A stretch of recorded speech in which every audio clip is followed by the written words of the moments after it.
Mentes que Conectam, gravados aqui nos estúdios da RDC TV. E hoje nós temos um tema que é necessário ter um propósito para a gente ter uma boa vida? E os meus convidados estou muito feliz, né? Às vezes eu fico pensando, eu sempre digo isso, mas é que tem sido realmente um momento de muito prazer. Eu tenho aqui o Gabriel Carneiro, revendo, a gente se É reencontrando. verdade. E hoje eu tenho a pessoa que é o patrocinador desse programa, que é o Márcio Irion, com os meus convidados. O nosso podcast, ele está aqui. Você que está assistindo, não esqueça de compartilhar com as pessoas, lembrar de poder curtir a página da RDC TV e realmente indicar para todos essa oportunidade da gente ter uma boa conversa. Deixa aqui eu apresentar formalmente, né? Deixa eu estar nervosa, né? Sempre que a gente está com o patrocinador junto, né? Então, vou começar apresentando o Gabriel Carneiro, é palestrante internacional, autor de 4 livros publicados no Brasil e em Portugal. Eu tenho 2 deles com autógrafo, terapeuta há mais de 15 anos e professor do MBA da PUC. Formado em comunicação social, relações públicas, com estudos nas áreas de coaching profissional, pessoal e familiar, educação emocional, psicologia positiva e análise transacional. E aí agora, o Márcio Irion. Formado em Direito pela PUC do Rio Grande do Sul, Márcio é advogado e empresário, presidente do grupo IEX Empreendimentos e Participações, controlador das empresas RDC TV, Tri Aviation e Nex Incorporações e sócio do escritório de advocacia Irion Advogados Associados. Pessoal, que prazer, que coisa boa a gente estar aqui e falando de um tema tão necessário, tão necessário. Hoje a gente tem encontrado pessoas com uma incidência muito forte de pouca saúde mental, muitas pessoas vivendo o que a gente chama de tédio existencial. E a gente ter aqui nos estúdios da RDC TV um momento para a gente falar sobre sentido de vida, sobre propósito. Mas antes disso, eu queria que vocês pudessem contar a história de vocês, porque são histórias muito inspiradoras, de poder trazer como é que vocês chegaram aqui, falar da trajetória pessoal e profissional, para a gente começar aqui a nossa brincadeira. Vamos ouvir o nosso convidado, então. Tá bom. Obrigado pelo convite aí. Um prazer poder estarmos juntos aqui conversando. Então, mais de 15 anos trabalho com pessoas, estou dos seus dilemas como terapeuta, desenvolvo cursos, imersões, então trabalho com grupos ou com indivíduos nesses processos todos de mudança. Escrevi meu primeiro livro em 2010, foi o livro que vendeu muito, chamado Encantador de Pessoas, e esse livro na época, 2010, se vendia bastante livro, hoje é mais difícil, né? Hoje é Kindle. Hoje é mais difícil, e as pessoas não leem menos, né? O número de leitura por livro per capita hoje no Brasil despencou muito, no mundo despencou muito, né? Porque as pessoas hoje usam outras coisas, né? Tem as próprias redes sociais, que vamos acabar falando delas aqui, né? E se lê menos, né? Então, talvez vocês mesmos, eu tenho claro que eu lia mais 10 anos atrás do que leio hoje. Sim, eu também tenho percebido que tenho lido menos. Mas lê também mais. eu acho que também, para mim, né, que vivo uma carreira profissional técnica, a formação te exige muita leitura. Sim, é né? obrigatório. Aí depois, não como médico, por exemplo, médico eu percebo que ele tem que estar lendo e estudando permanentemente. Mas eu tenho esse sentimento, a gente está lendo menos e isso não é bom, né? Não acho que seja. É uma coisa que eu acho que está acontecendo no mundo todo, né? Mas aqui, eu falo que o meu primeiro livro vendeu muito, já os meus outros já não teve mais a mesma velocidade de venda. E foi o livro que abriu minha carreira como palestrante, né? Como o livro ele ficou durante quase um ano inteiro na lista dos mais vendidos da Folha de São Paulo, e isso permitiu a carreira de palestrante, que é hoje a minha principal atividade. Embora mantenha atendimento, moro aqui em Porto Alegre, o Instituto Gabriel Carneiro fica ali no Barra, é onde eu faço os atendimentos, mas hoje estou mais voltado para as palestras, para as imersões, que são imersões internacionais, né? Então, de uma experiência de autoconhecimento. Fora isso, pai do Dudu, tem 11 anos, sou separado da mãe, tive 21 anos no casamento, então me separei da mãe dele já faz algum tempo, tenho hoje uma outra relação, né? Enfim, esses dilemas que eu mesmo também vivo, também norteiam muito do meu trabalho, não só os cases que acompanham, quanto as próprias questões pessoais aí que eu acho que a gente vai poder falar. Isso é muito bacana e eu tenho batido muito nessa tecla de que a gente se desenvolve estudando, e olhando as bases técnicas, as bases, o conteúdo, mas a gente se desenvolve muito e muitas habilidades através das experiências de Da própria vida. experiência. Sem dúvida, sem dúvida. A vida é uma professora muito eficaz. E começa lá no teu propósito enquanto criança, né? Enquanto Exato. adolescente, criança, enfim, cada um desperta em um determinado momento da vida. Mas, evidentemente, que a formação técnica, ela eu diria que ela é um complemento daquilo que tu desenhou para tua vida, né? Tu vê os jovens hoje, eu percebo muito sem saber o que fazer, né? E no meu tempo, eu lembro que meus amigos, e hoje conversando com os amigos que eu tenho, já sabiam o que queriam fazer. Hoje, o secretário de Segurança de Porto Alegre é um amigo de infância, enfim, e eu lembro que nós jogávamos bola e estávamos sempre envolvidos ali com a turma, aquela turma do bairro e tal, que se tinha muito isso, né? E ele dizia, eu lembro, comento com ele quando encontro ele, que ele seria policial. E ele fez o concurso para a Polícia Civil, se tornou um profissional de segurança pública e hoje é secretário de segurança do município. E essas relações, e eu sempre disse que ia ser empresário, né? Não tinha um pinto para dar água, mas eu diria que ser empresário. Então, o que tinha para vender, eu vendia. Então, acho que mudou muito, né? Hoje eu vejo os jovens muito preocupados com dificuldade de escolher a sua formação, né? Sim. Profissionalmente. Mas é isso. Eu vejo que a origem da gente está muito, pelo menos são gerações diferentes, né? E isso é nítido que tu percebe a diferença de gerações a partir de alguns aspectos, e eu acho que na formação profissional tem muito. Hoje tu não vê, pelo menos eu não vejo jovens com aquele sentimento de empreender. Hoje tu vê muito coaching, muito treinamento, muita palestra ensinando o básico, né? Eu até acredito que muito mais para motivar eles a empreender do que trazer de dentro daquilo que é o sentimento de empreender natural. E esse eu acho que vai ser um ponto bem importante da gente conversar, porque, claro que tem uma diferença muito grande, porque hoje são muitas possibilidades. E talvez o que confunda é isso, é que a gente tem muitos caminhos. E aí, quando a gente tem muitos caminhos, talvez isso comece a dar uma indecisão em relação a essa demanda. Assim, eu lembro que quando eu ia na manicure, eu ia fazer a unha e eu tinha 3 cores. Então, ali, 3 cores. Hoje tu vai ali, vem um carrinho e que chega daquela confusão, assim, às vezes Mas eu garanto que tu escolhe a mesma cor. Não, pior que não, porque daí vem vindo tendências, por exemplo, quando que eu imaginei que eu ia usar cor escura? Então são outros comportamentos que vêm vindo e que dão possibilidade, mas realmente eu não faço também tanta, mas tem essa possibilidade. Às vezes eu digo para a pessoa que está me atendendo ali, eu digo, escolhe para mim, porque eu já estou cansado, já foram tantas escolhas no dia. Já está delegando a escolha. Mas, Márcio, aí aproveitando que tu já entrou na conversa, porque a tua história é muito linda. Não, o início, né? Eu sempre fui empreendedor, né? Desde muito pequeno, né? Então, o que tinha para vender, eu vendia. E é uma coisa que eu te diria que, assim, muito mais instintiva, assim, muito mais natural do que algo que tenha sido provocado pela minha mãe ou pelo meu pai. Na época, eu, na verdade, não tive pai, eu fui criado pela minha mãe foi mãe e pai. Então, era meio que do mundo. Minha mãe tinha que trabalhar, eu tinha que estudar.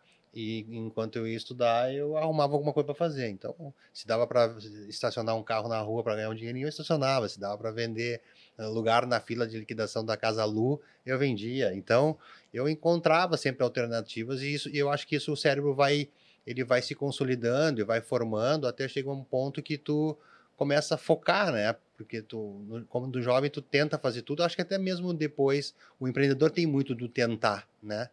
E eu vejo as histórias, tô falando de leitura, a gente que lê muitas histórias de sucesso, eu te diria que é quase unânime a história dos grandes empreendedores de que eles tentaram muito até acertar, né? E a minha história não foi diferente, né? Então eu sempre empreendi, sempre procurei estudar e me qualificar, encontrando oportunidades de empreender. Porque apesar de ser advogado, ser a minha formação e eu ter um baita de um resultado como profissional, como advogado, o resultado do meu trabalho como advogado eu empreendi, né? Então, ou seja, aquela origem que me forjou, na verdade, eu acabei encontrando meios para fortalecer e potencializar a minha ideia de ser um empresário de sucesso. E acho que isso não acabou, né? Eu acho que, na verdade, é um caminho que não termina nunca. Chega um ponto que tu tem que passar o bastão e tal, e tentar passar esses valores de empreender é difícil.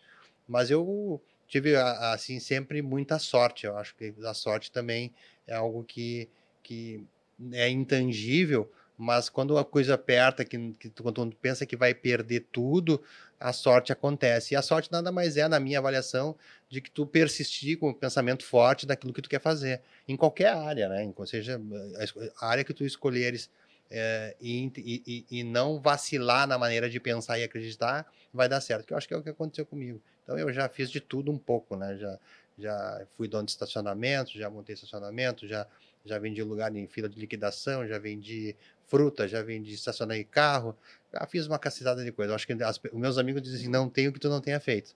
Na verdade, é assim, eu acho que empreender, isso aí, a minha vida é um pouco de tudo isso, né? E aí imagino que tu deva estar com a cabeça borbulhando, né, Gabriel, ouvindo as histórias do Márcio, né, e pensando porque hoje as tuas palestras, elas têm sido muito alicerçadas em cima desse fato, das escolhas, de como que as pessoas encaminham a sua vida, né, e essa construção desse propósito. Uhum. Porque o propósito é uma palavrinha mais recente na nossa história. Né? Então, assim, nós aqui, tenho certeza que nenhum de nós entrou no mercado de trabalho pensando propósito. Sim. Nós já estávamos trabalhando quando surgiu esse conceito. Diferente dos nossos filhos que entram no mercado pensando propósito. Nós não. O meu primeiro emprego, meu segundo emprego, meu terceiro emprego era o que tinha. Era o que apareceu, o que alguém indicou. Eu não fazia um raciocínio alinhado com propósito. A gente hoje vê os jovens buscando esse alinhamento com o propósito. A questão é que eu acho que ficou muito idealizado esse propósito, muito romantizado esse propósito. Né? Então, mundo melhor, tem que impactar a sociedade, tem que ser famoso, tem que deixar milionário. Tem umas coisas que são muito grandes, ou tem que contemplar o sol no alto da montanha, emanar um mundo melhor. E eu trabalho, seja lá com o indivíduo, seja em palestra, que, cara, qual é o teu propósito para 2024? Porque a vida muda tanto, né, que não existe um propósito único que vai me alimentar dos meus 20 aos meus 90. E o propósito parece tão distante, né? Diferente da meta, né? Tu pode estabelecer uma meta a curto prazo e tornar aquele desejo tangível. E os jovens e muitas pessoas acabam focando muito no propósito e isso demora tempo, né? É que o propósito não é algo que tu atinge ou não atinge, é algo que tu vive ou não vive. Esse propósito não tem atingir meu propósito, daí seria uma meta, atingir uma meta. Eu vivo meu propósito ou não vivo? Então, por isso que eu faço a pergunta, qual é o propósito para 2024? Eu quero me desenvolver mais nisso ou naquilo, eu quero poder me sentir mais acima da assado, porque o propósito tem muito mais a ver com o sentimento que tu tem diante da vida do que algo específico, quero trocar de carro. Isso é uma meta. Quero ser promovido, quero faturar X. São metas. Mas isso tudo para quê? Então, o propósito ele tem um alinhamento, ele tem muito mais algo que tu vive ou não vive, né? Então, meu propósito pode ser, eu quero poder ampliar o meu trabalho para impactar mais pessoas. Isso é um propósito que me guia. A meta vai ser, cara, ao invés de fazer 100 palestras, vai ser 150. Agora é uma meta. Né? Mas o teu propósito é impactar as pessoas. Mas o meu propósito é impactar as pessoas. Daqui a pouco eu vou dizer, olha, esse ano caiu palestra, mas aumentou o podcast. Bom, estou vivendo o meu propósito. Né? Então, porque a meta é específica. Né? Então, assim, eu acho que tu falou uma coisa que é muito importante, né? Já que é muita opção. Então, a gente tá o tempo inteiro recebendo uma enxurrada de informação, de provocação, para repensar a proposta, e parece que você nunca tem um propósito, porque o tempo inteiro vai ter alguém para dizer que tem um outro jeito de pensar o propósito e tal, e isso fica uma confusão. Eu gosto de comparar nossos avós.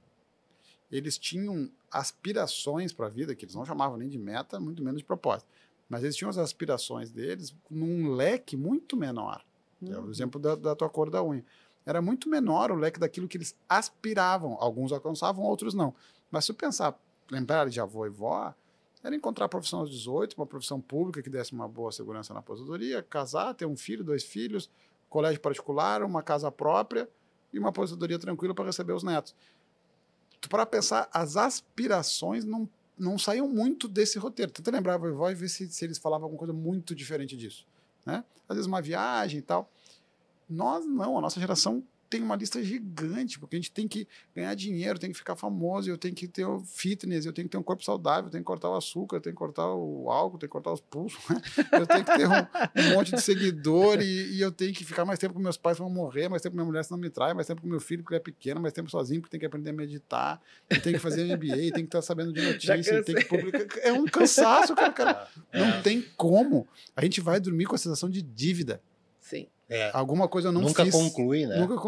Porque ficou uma enxurrada de coisas muito mais flexível. Mas acaba também o aspecto que tu, ao tu dar novos passos, tu assume novas responsabilidades, novos compromissos. E compromissos com terceiros. Quando é contigo, acho que tu tem mais facilidade se é só contigo, de dar um passo atrás, de parar, de esperar, enfim, de dosar essa pílula. Mas quando tu começa a ser protagonista e tu começa a ter pessoas dependendo de ti, aquela máquina te empurra. Né? Aí é isso, aí tu tem que fazer isso porque envolve um time, ou tu tem que fazer isso, aí tu deixa de fazer em casa porque a família tem que esperar, porque tu tem que te dedicar mais para fazer o resultado daquele negócio, e aí tu vira um ciclo vicioso, estressante, que tu nunca consegue ver o resultado final. Aí tu planeja uma meta ou reposiciona a tua meta para concluir aquela etapa e ao mesmo tempo tu já te envolveu com outros fatores. Mas quer ver uma coisa, assim, por que eu pensei em vocês dois, né? Primeiro, eu fazia um tempo que eu estava mirando o Gabriel, porque eu adoro o Gabriel, né? Já estivemos juntos algumas vezes. Juntos algumas vezes que eu chamei para que ele pudesse estar fazendo e cumprindo esse propósito dele, que é compartilhar as ideias. E que são ideias fundamentadas, são ideias, né? Porque é isso, assim, né? Tu é uma pessoa que tu busca a essência e estuda. E aí eu disse, quem que vai sentar com o Gabriel? E aí foi muito legal, e aí fazer um agradecimento pro Lucas, o nosso produtor aqui da RDC TV, que ele disse, o Márcio. E eu disse, o Márcio? Porque, e aí eu estava olhando como a vida é muito interessante, quando vê ela cruza, ela conecta, Sim. Porque o Gabriel vem da área da comunicação. E hoje continua na área da comunicação de um jeito diferente. Porque a comunicação é isso, né? Como que eu vou ligar, como que eu vou fazer? E Márcio, eu lembro assim, desde o primeiro momento que a gente conversou, porque é isso, né? Por que da RDC TV? Aí entra o propósito, né? E quando eu te vejo, mesmo cansado, mesmo com todas essas dúvidas, e quando eu olho para vocês dois, eu enxergo, né, assim, olhando de longe, que o que move vocês é essa busca desse sentido. Mas no meu caso, especificamente, eu descobri o propósito quando eu já tinha atingido as minhas metas profissionais. Então eu tinha condições, eu nunca me esqueço, e sempre, volta e meia, eu lembro da minha avó. E eu sempre ajudei muito as pessoas, sempre gostei de ajudar as pessoas, né? De maneira voluntária. Assim, um sentimento social. Mas a minha avó dizia o seguinte, Márcio, para tu ajudar, tu precisa ter. Né? E eu nunca me esqueço disso. E eu só consegui, de fato, talvez ter um propósito mais claro foi quando eu consegui atingir as minhas metas profissionais.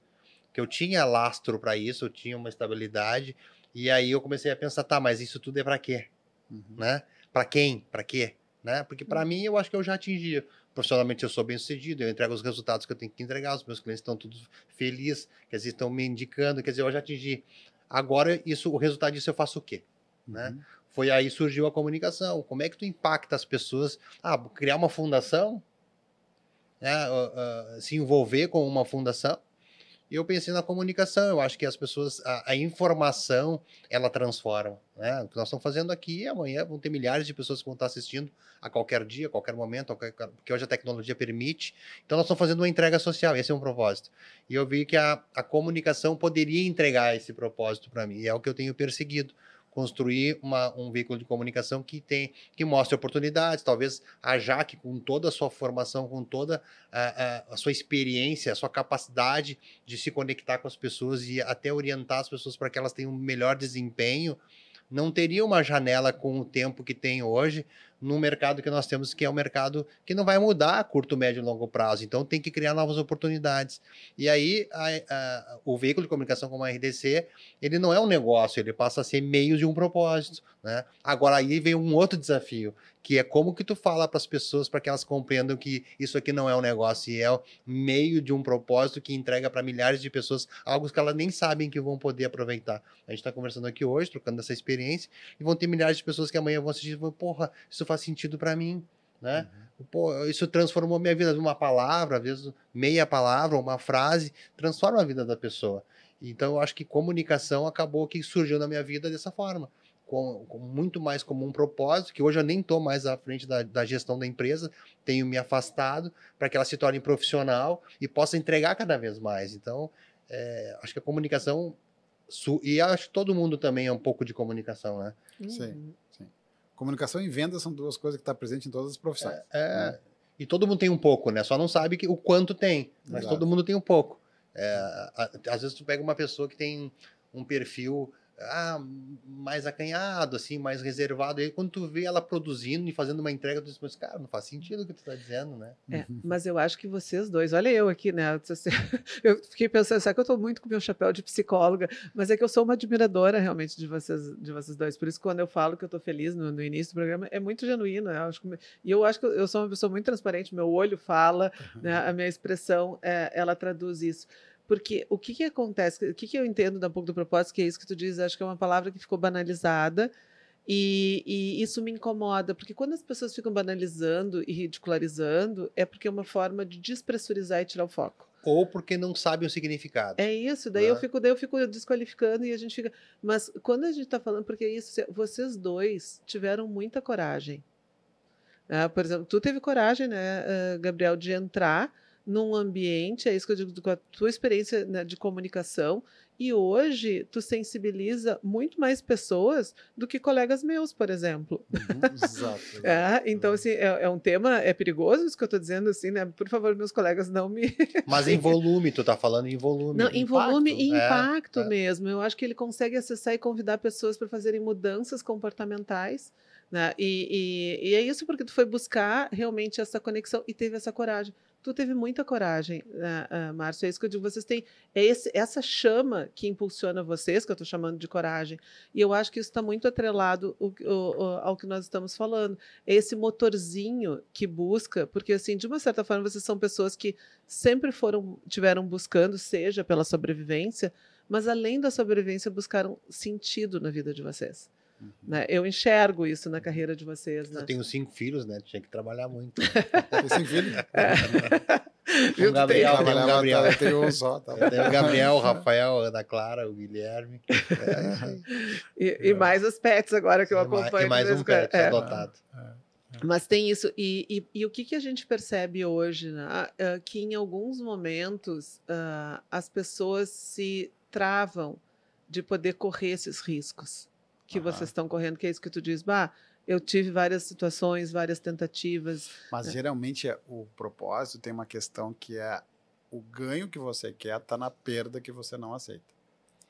Porque fale mais sobre isso. Esses pulos ligados ao nosso propósito, eles têm a ver com perda, eles têm a ver com para tu viver o extraordinário, tu bota fora o bom. É verdade. Então as pessoas não querem correr risco, não querem renunciar ao conforto, não querem renunciar a algo que está estável. E se não quer, tudo bem. Não estou dizendo que é obrigado a querer. Só que se você quer uma mudança significativa, você vai ter que entender que isso aqui vai ter que acontecer. Se dependesse da minha mulher, eu não tinha metade dos negócios que eu tinha. Exato, porque ela está menos orientada a risco. Né? Se ela vive bem com isso, tudo certo. Agora, se é uma pessoa que quer fazer um processo de transformação, entender essa lógica da perda, sabe? Porque a coragem, na verdade, se você perguntar para uma pessoa que está fazendo, ela nem sente. A coragem é uma coisa meio, sabe, o peixe que está dentro da água, fala para o peixe que a água está fria, ele fala que água. Né? Porque não percebe. Quando está muito orientado para um propósito, disposto ao risco, tu não acorda pensando, nossa, como eu sou um cara corajoso. Porque simplesmente está embutido no jeito de fazer. Tu vai lá e faz. Né? Mesmo sendo bastante... Eu, quando saí, eu tinha uma agência de marketing. Né? Quando a gente vendeu a agência e eu fiz a transição, não é a maioria, é 100% das pessoas criticaram. Pessoas que eu amo.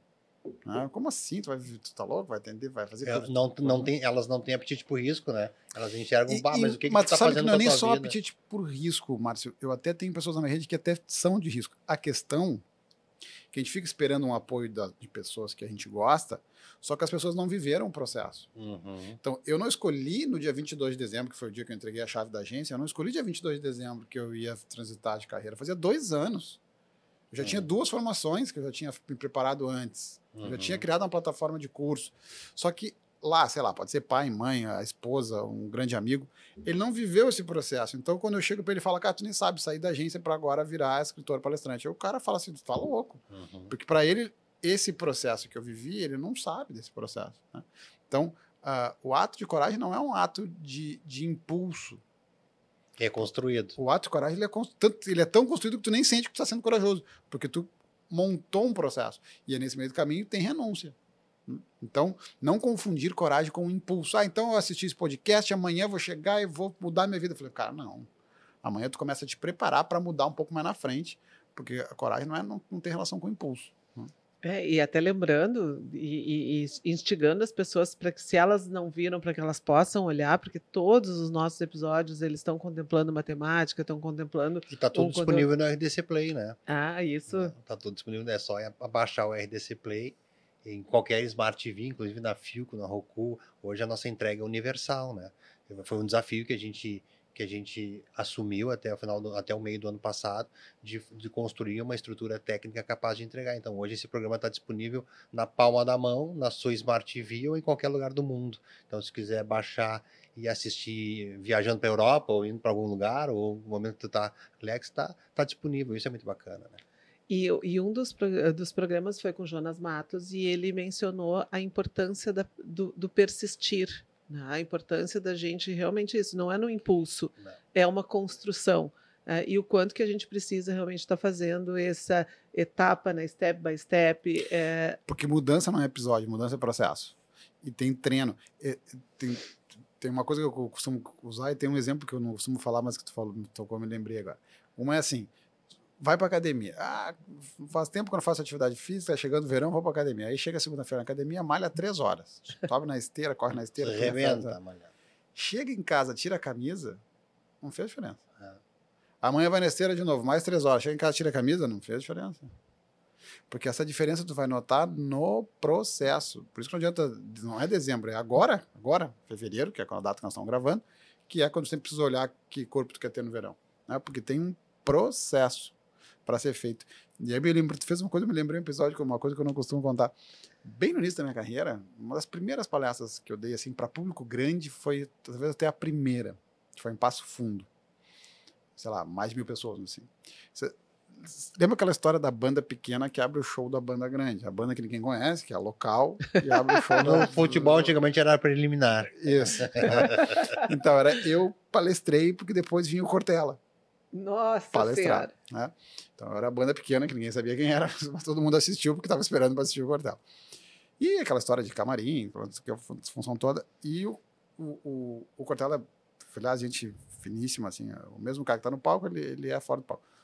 E aí, obviamente, cheguei para ele e falei, pô, Cortella, o meu sonho é poder chegar nesse nível de palestra que tu dá, com a fluidez que tu dá, com contato com o público que tu sabe fazer, com conteúdo tão inspiracional, blá, blá, blá. E tem uma dica para me dar? Ele falou assim, caminha 15 anos. Palestra 15 anos que tu vai chegar lá. E fazem mais ou menos 12, 13 anos da minha primeira palestra, né? E aí, hoje, quando alguém olha uma palestra e me fala assim, cara, que fantástico isso que tu consegue fazer no palco. Aí eu lembro do Cortella, né? Não era assim. Mas eu acho que isso é em tudo na vida, né? Tudo. Tu tá falando, eu tô aqui viajando, pensando e criando conexões no meu cérebro. Mas eu acho que em tudo na vida é repetição, né? Treino. Então tu tem que repetir. Aí se fala muito em foco. Na verdade, a busca é essa. Se tu focar e treinar muito aquilo que tu quer, seja o que for, tu vai ficar muito bom. Agora, se tu não tiver foco, não conseguir, e não tiver essa caminhada, esses 15 anos de caminhada, tu vai ser mediano em tudo, né? Vai ser razoável, como todos os outros. Agora, se tu quer ser bom de verdade, foca e vai. E seguinte, vai vir em pedra pela frente, vai vir em chuva, vai vir em tudo, mas, cara, vai vir palestra que vai ter 5 caras sentados, uma que vai ter 100 mil pessoas, mas os 5 vão te ensinar o suficiente para tu falar com as 5 mil. É isso Isso aí que eu acho que é bacana e isso serve, eu vejo que serve para tudo na vida, para tudo, né? Tem uma expressão que me veio à cabeça agora, que eu aprendi com um grande amigo meu que já não está mais aqui, que é o dizer não, né? Nesse processo de aprendizado, às vezes tu tem que dizer muito não, né? E as pessoas têm muita dificuldade de dizer não. Então, a melhor forma de tu dizer não é não dizer nada. Então, é uma curva de aprendizado que tu vai experimentando e vai te conectando com os resultados daquilo. E é uma caminhada, né? E não acaba nunca, na verdade, né? Não acaba nunca. E eu acho que esse também talvez seja um tema importante da gente poder estar pensando, porque e que legal, e eu fiquei bem feliz de saber que o nosso programa é inédito de tu contar essa história. Essa Olha, história viu que coisa tu boa. falou, me lembrei até. Né? E que é isso, assim, dessa caminhada, do exercício. Eu tenho uma expressão que eu uso muito e que ela é do marketing, ela não é da psicologia, que é sequência e frequência. Porque se a gente quer mudança, se a gente quiser crescimento, é sequência e frequência, porque a gente precisa isso dando musculatura, dando memória afetiva, memória genética, para que a gente possa ir evoluindo e aprendendo. Porque o quanto que também, quando eu agora fazendo o programa, eu olho o programa. Eu olho e vou vendo quais são E as vai oportunidades de melhoria. A gente vai olhando aqui as questões um pouco do estúdio, a gente vai vendo e a gente vai e continua também conversando com as outras pessoas para a gente poder persistir. E que é isso que é diferente da insistência, de ficar batendo cabeça, mas da persistência com essa caminhada. E eu acho que essa é uma análise que eu tenho pensado muito. O que tem feito com que as pessoas desistam tão fácil? Eu acho que até tu já trouxe assim, essa questão do cara escolhe uma renúncia. Eu acho que tu traz agora, né, Márcio? Ou que façam de qualquer jeito, sabe? Não tenham aquele cuidado de fazer bem feito. Eu acho que são os dois fatores, né? Desiste muito rápido e, ao mesmo tempo, não tem aquele ímpeto de fazer o melhor. Eu vejo muito isso. As pessoas não estão mais preocupadas, principalmente os mais jovens, não estão mais preocupados em fazer o melhor e ter um case, né? Não, o meu é melhor que o teu. Não, eles querem fazer. Um amigo meu me disse o seguinte, que passar num concurso é uma fila. Né? Tu tem que ter consciência que tu tá entrando no fim da fila e que tem várias pessoas caminhando. Então, se tu permanecer estudando, focando, caminhando nessa fila, tu vai chegar na ponta e vai passar. É o que eu digo para Ana. Se tu quer passar em medicina, pensa que o segundo ano vai ser melhor que o primeiro. E que bom que se tu passar no segundo ano, né? E ela agora, como começou a fazer o segundo ano de cursinho, focada, com professor particular, nas matérias que ela não foi bem, ela brinca, diz, pô, os recrutas chegam e eles não sabem nada. Digo, viu, tu já tá no meio da fila. Então agora te esforça um pouquinho mais para chegar no fim da fila. Então, é essa constância, nós estamos falando de constância, essa constância de tu focar e seguir em frente. E tu vai melhorando a cada passo, tu vai melhorando até chegar no resultado. Eu vejo que, por incrível que pareça, isso parece tão simples, mas é muito difícil de assimilar, né? E talvez até para os mais jovens, para os mais velhos, desculpa. Às vezes se frustram também, desistem, não são só os novos, né? Os mais velhos às vezes chegam num ponto, pô, mas não valeu a pena. E aí vem essa questão de transição. E aí eles não sabem se estão preparados para fazer a transição. E eu vejo que isso é mais ou menos como um casamento, né? Se não tá bem, mas se as pessoas se gostam, talvez a melhor opção não seja separar, né? Seja amadurecer isso para ter uma constância e ver o que tem de bom. Agora, se não tá bem, se as pessoas já não têm mais conexão e não se gostam, talvez a transição seja o melhor caminho. Então, acho que é isso, né? Buscar os novos caminhos. E não desistir, entender que isso, mesmo a mudança, não é uma desistência, né? E aí eu acho que entra uma questão que eu queria perguntar para vocês e te perguntar através dos teus estudos, Gabriel, e para ti, mas assim, através da tua experiência, através do que tu vê, porque o que a gente tem visto, né? Hoje, quando a gente fala a comparação, e aí eu acho que não é só da geração, realmente o contexto que nós estamos vivendo. Hoje a gente vive um mundo muito mais múltiplo e de uma hiperconexão. E aí não é demonizar as questões das redes sociais, nem do celular, tanto que senão a gente seria incoerente, porque nós estamos nos utilizando dela. Até porque isso é irreversível, né? É isso, tá aí. Mas essa hiperconexão tem trazido para as pessoas um aspecto que é o da comparação. Porque quando tu tá dizendo assim, olha, Ana, tu tá olhando, tu já tá no meio do caminho, é ela olhando para o caminho dela. Uhum, Ela se olhando. sim. E aí, mas olha que interessante, ela diz, eu tô vendo que tem gente mais atrás. Então tem, ok, e eu acho que existe uma diferença muito grande da gente ter referências externas, inspiração, e a gente ter comparação. E eu tenho visto a comparação como um elemento que é um elemento que não tem impulsionado pessoas. Eu não sei se vocês percebem. Já é da filosofia antiga a ideia de que a felicidade ela é sempre norteada por comparação aos outros, né? Então, assim, não vou lembrar o autor, eu acho que é Luc Ferry, que é um filósofo contemporâneo, que fala, acho que é ele, é melhor você ter a melhor casa de um condomínio simples do que você ter a pior casa de um condomínio top. Porque no pior casa do condomínio top, tu vai ficar te comparando, tu vai estar sempre te sentindo abaixo, né? Então, já é muito antigo, acho, a percepção de que a gente se compara em algum momento para medir felicidade. O que eu acho, e a parte que eu concordo contigo, e que estou aqui complementando, é que aumentou muito essa possibilidade de comparação. 15 anos atrás, tu comparava com isso, tu comparava com o teu vizinho. Hoje, tu entra no Instagram e tu compara com um universo de milhões de pessoas. Então, ou seja, a capacidade de comparação ficou muito maior. E as redes sociais têm um componente importante que a gente chama de ilusão da maioria, que é um movimento que vem da matemática, que é, eu olho duas pessoas e falo, nossa, tá todo mundo de férias. Né? Duas pessoas, sei lá, trocaram de carro, todo mundo troca de carro. Mas duas pessoas fizeram. Então, e aí o que acontece? Aquela necessidade de comparação para se perceber feliz, que eu acho que sempre existiu na humanidade, ela vai a um extremo que isso sim não existia, ou seja, ela é muito potencializada. E aí tem uma sensação de frustração de uma geração, a impressão que eu tenho é que cada geração vai lidando pior com frustrações, né? E assim, a gente está aqui falando dos jovens, mas eles são os nossos filhos, né? Sim. Então, se eles são assim, porque a gente educou assim. Não, mas foi boa a tua colocação, porque eu não penso assim. Eu vejo que há uma grande dificuldade em parte dos pais em dar limites. E aí tu acaba não conseguindo mudar esse ciclo, né? Esse ciclo de conexão, hiperconexão, e isso vai gerando frustração, e aí tu começa a tratar e tu não sabe a causa. Mas a causa está no simples, está no fazer o simples, fazer aquilo que a gente sempre fez. Mas é que, veja, a causa está no pai que não deu limite. Não, sem dúvida. Eu vejo parte dos pais, porque num relacionamento, eu tenho certeza que a gente está falando, se for olhar pelo aspecto da psicologia, e naturalmente o homem é diferente da mulher, são posições diferentes do homem e da mulher.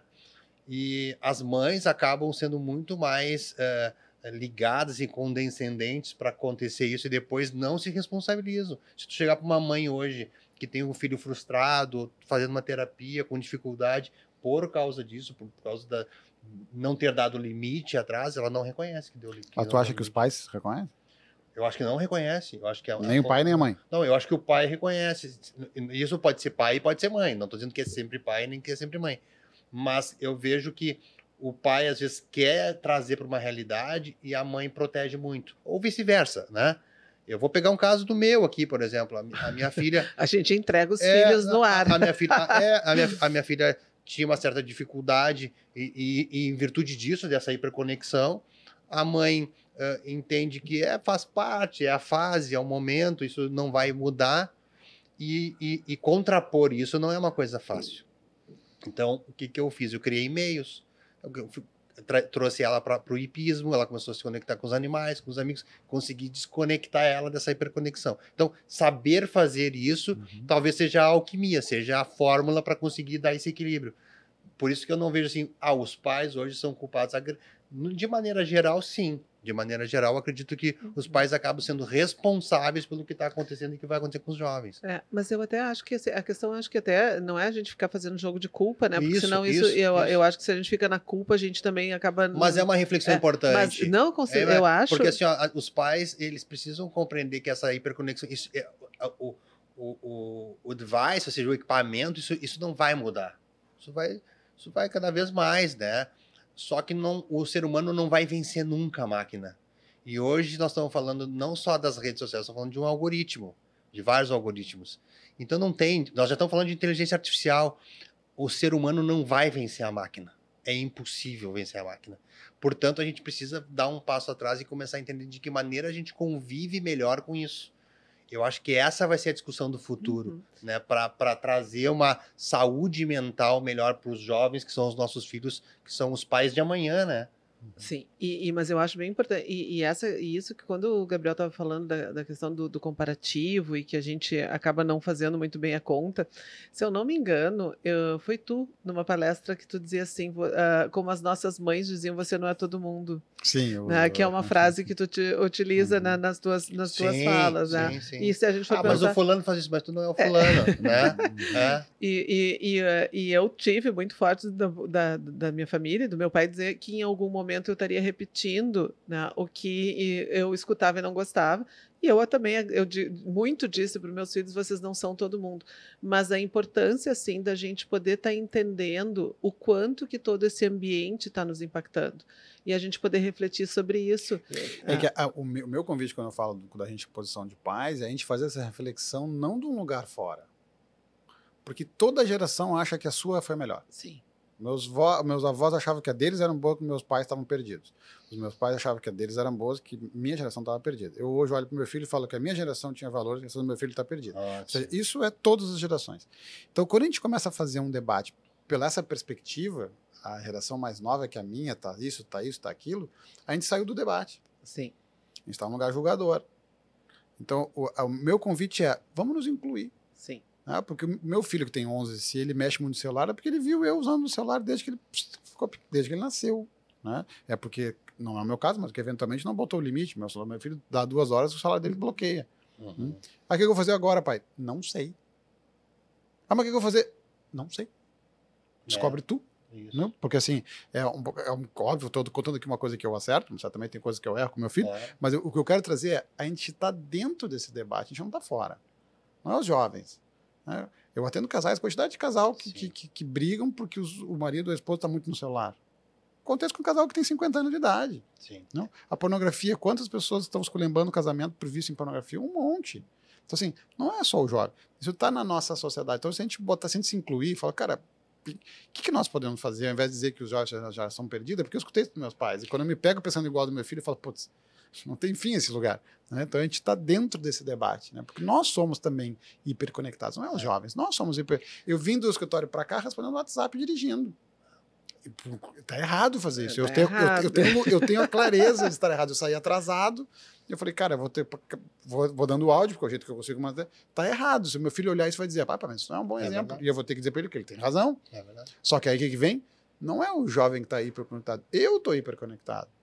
Sim. Né? Então, acho que esse é um pouco desse... E eu acho que esse é muito por isso que eu achei tão importante a gente falar sobre propósito no programa, né? Pensando as temáticas, e a gente sempre está olhando.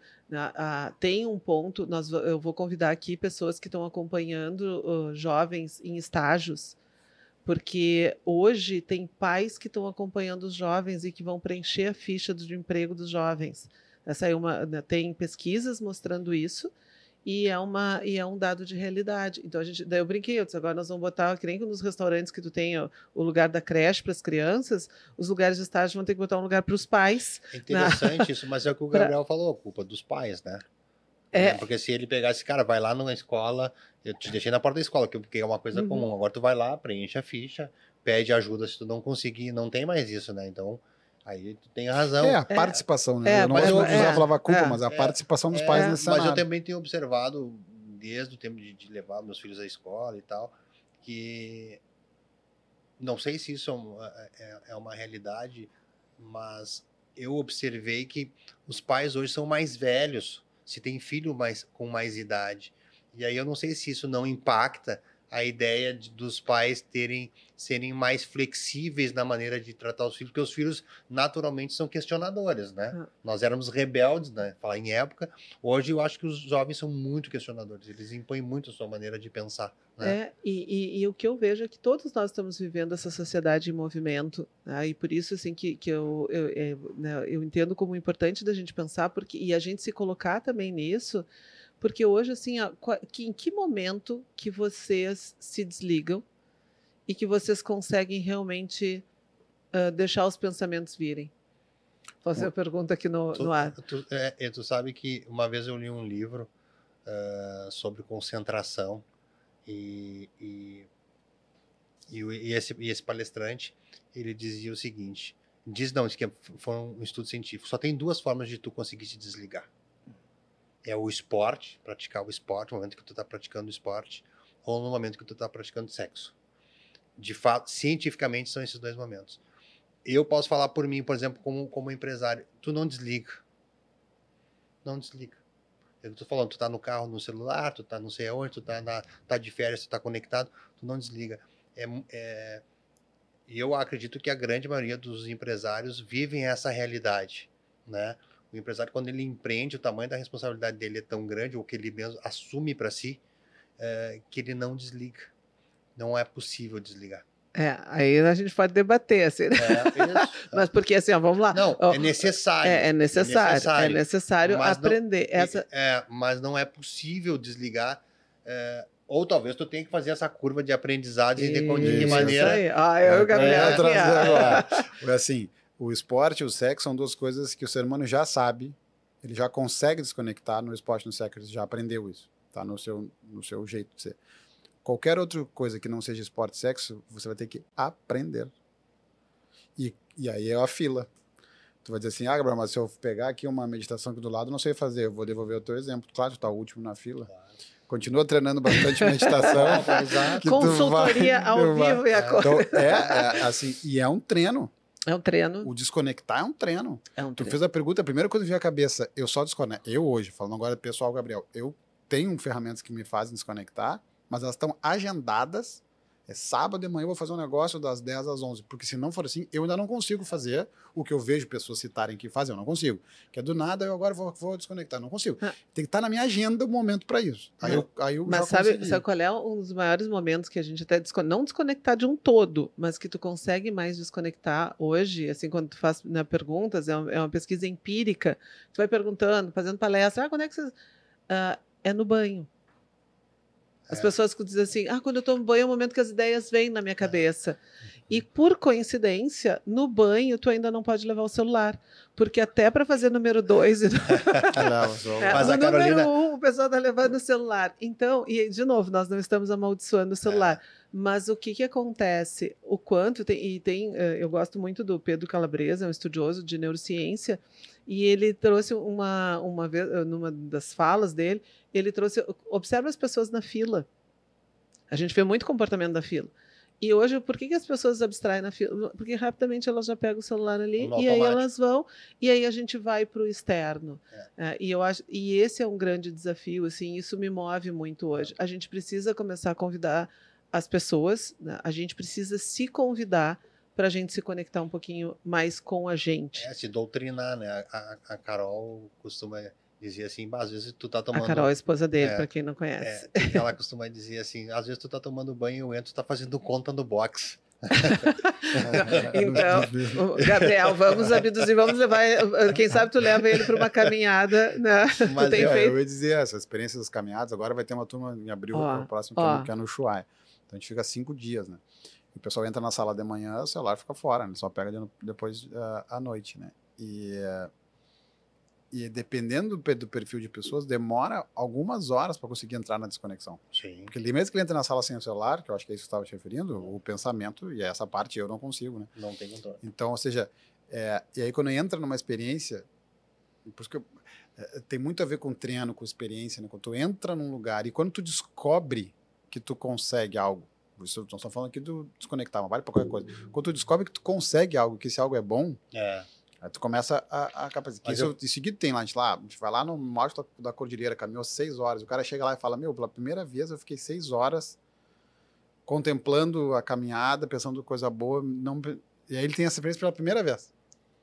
Né? Aí ele fala, cara, agora tu volta pra tua cidade, tu não precisa vir na Cordilheira dos Andes no Ushuaia para fazer isso. Aqui foi a experiência que te mostrou que é possível. Né? Eu lembro Mas uma eu vez... fiz um curso com o Falcone e ele disse e eu acredito que, eu me identifico com o que ele disse, que é que o ser humano ele é naturalmente procrastinador. A natureza dele é essa. Então, às vezes, tu te conecta com coisas que te dão prazer e daqui a pouco tu tá procrastinando, tu não tá fazendo aquele negócio, né? Que te dão prazer e são fundamentais. Eu, por exemplo, eu gosto de cavalos, lido com cavalos, monto, salto e volta e meia eu me vejo que eu paro um ciclo, né? Eu começo a procrastinar, já não vou, já, sabe? Não rompo o vínculo porque gosto muito, mas acabo não desfrutando por não ter a disciplina de qual é o momento em que eu vou fazer aquilo que eu vou montar, que eu vou saltar, que eu vou não sei o quê, que de fato é o momento no esporte que tu te desconecta de tudo. Tu sai suado uma atividade física, tu parece que é uma outra pessoa, parece que até o ar que tu respira é diferente, Sim, né? sim. E esse eu acho que é o grande exercício, é algo que a gente precisa treinar. E nesse pêndulo da vida, porque isso, nós não vamos parar a lógica do mundo, a gente não tem como parar a liquidez do mundo, que a gente fala hoje desse mundo líquido, mas a gente precisa ter consciência dele e a gente precisa se proteger dele. Né, que eu acho que é isso, que eu vejo que é isso, né, Gabriel, que tu tem feito nos teus trabalhos, né? Tu não quer falar um pouquinho aqui, Não, aproveitar esse momento? Meu trabalho hoje, eu atendo, embora muito pouco, mas atendo individualmente, online e presencial, palestrante, como a gente falou antes, e tem os workshops de imersão, que eu acho que é isso, né? Então, hoje eu tenho os workshops que levam as pessoas, são 5 dias de uma imersão, muito para trabalhar a experiência. Então, a gente conecta, como envolve o turismo, porque é Lisboa em Portugal, é o Ushuaia na Argentina, Machu Picchu no Peru. Né? Então, como tem locais, tem um secreto agora que eu não posso ainda revelar, que quando tu me ligou eu estava lá, a gente monta uma série de experiências ligadas ao turismo, obviamente, mas é sempre muito exótico, então por isso que eu preciso ir antes, preparar toda, né, hoje tem uma equipe que trabalha comigo, para a gente dar para o usuário uma experiência que ele não teria no turismo. Então a gente vai lá para Machu Picchu, a gente foi para uma tribo local, xamânica, um mestre xamânico nos recebeu para um ritual xamânico no meio do Vale Sagrado. Então tem as experiências vivenciais e tem os momentos em sala para trabalhar os processos de mudança. E eu acho, enfim, mais do que isso, depois pode me seguir na rede lá que vai encontrar mais informação. Mas eu acho que a conexão com o que tu está trazendo, assim, já que sobre essa questão, que é a essência de todos os meus workshops, que é quem você é diante do que acontece. Eu tenho uma filha que está no vestibular, eu tenho um filho que quer jogar Roblox, que é o nome do joguinho que ele quer jogar todos os dias. Eu tenho um filho que quer jogar Roblox, outra que não passou no vestibular, o teu não sei o quê, ou, sei lá, eu tenho um cliente isso, ou eu tenho um pai assim, assado, ou eu moro num país assim, assado. A pergunta é, quem é possível que eu seja diante desse cenário? Porque, por exemplo, no atendimento individual, porque eu não faço o processo de terapia clássica, né? Então eu trabalho com pacotes, são 6 encontros. Cara, tem 6 encontros, eu tenho que fazer um processo de mudança comigo. Então não me cabe, eu como usuário gosto, porque eu estou com o meu terapeuta faz 4 anos, mas eu não fico com ninguém mais de 6 encontros. Tá? Então, é uma metodologia que eu aplico, embora eu goste da outra, porque a outra eu uso também, tá? Mas a que eu aplico é essa. O que acontece ali? Eu não tenho tempo para ficar debatendo se o teu filho, o teu chefe, teu marido, tua esposa, teu país, tua cidade fala, cara, quem você vai ser? Porque para fazer em 6 encontros ter algum efeito, o foco é quem você vai ser. Foco. Quem você vai ser? Saindo daqui, o que você pode fazer? Mas é que se o meu filho, mas é que se a minha esposa, mas é que se o país, mas se o governo, se o... Tá, não. O que você vai saindo daqui, você Quais são as fazer. variáveis que estão sob o teu controle, sob o teu né? controle. Então, acho que essa é uma essência muito grande para conectar. E é impressionante como as pessoas querem mudar as coisas com as variáveis que elas não controlam. Você falou, eu posso ficar uma hora escutando lá a história, né? E de que como é difícil mesmo o teu chefe, tá bem, mas a pergunta é o que você vai fazer. É que esses elementos, é isso que eu digo assim, quando a gente fica muito tempo, porque a gente tem motivações extrínsecas e tem motivações intrínsecas. E é claro que é importante a gente estar olhando para fora, né? Porque a gente não vive descolado do mundo. Então, eu preciso ter parâmetros para poder ver. Quando eu pergunto assim, será que eu sou uma boa mãe? Né? Quais são os parâmetros que eu me utilizo para ser uma boa mãe? Será que eu sou uma boa profissional? Será que o nosso programa aqui está sendo bom? A gente busca esses indicadores porque eu não sou sozinha no mundo. A gente se conecta, a gente tem um objetivo e a gente tem que ir ajustando. Qualquer atleta, ele vai mensurando a sua caminhada para ele poder saber o quão perto, o quão longe ele está desse objetivo. Mas eu preciso, o que alimenta tudo isso é o que está dentro. Que é essa motivação interna, que é essa conversa que a gente faz com os jeitos diferentes. É muito legal que nós somos 3 pessoas e temos jeitos muito diferentes, mas nós, os 3 têm em comum uma inquietude. Né? E tem realmente eu acho que é uma vontade muito grande, percebo isso em nós 3 aqui, nas nossas mentes que estão conectando. Mas eu entendo que existe realmente, assim, que nós precisamos ajudar as pessoas.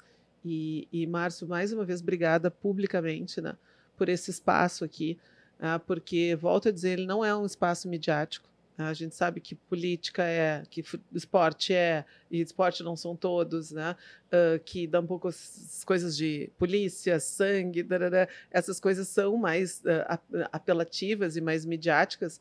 E aqui realmente ter aberto esse espaço, né, para a gente poder estar falando, porque é um momento onde as pessoas precisam dar uma paradinha. Eu aprendi com o Ibsen Pinheiro também coisa assim, sempre tem um ensinamento que tu guarda para ti, né?